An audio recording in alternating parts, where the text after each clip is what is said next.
بسم اللہ الرحمن الرحیم، شروع اللہ کے نام سے جو تمام جہانوں کا مالک اور پروردگار ہے اور عظیم الشان ہے۔ محترم ناظرین، السلام علیکم ورحمۃ اللہ وبرکاتہ۔ آج ہم آپ کو آتش پرست کا قصہ بیان کریں گے۔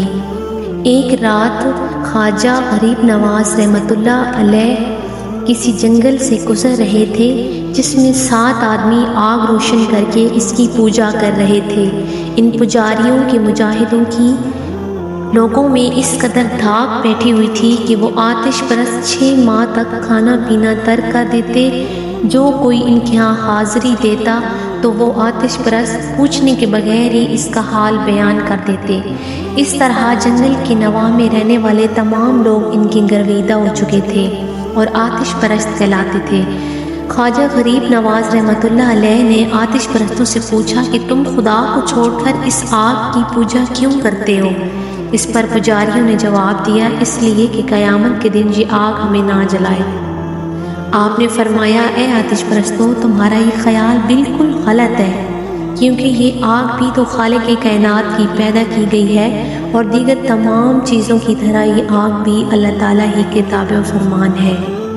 اگر تم خدا تعالیٰ کی عبادت کرو گے تو تمہیں یہ آگ تو کیا کوئی چیز بھی نہ جلا سکے گی۔ خواجہ غریب نواز رحمۃ اللہ علیہ کے اس ارشاد پر سب لوگ ہنس پڑے اور کہنے لگے کہ ہم آپ کی اس بات پر کس طرح یقین کر لیں۔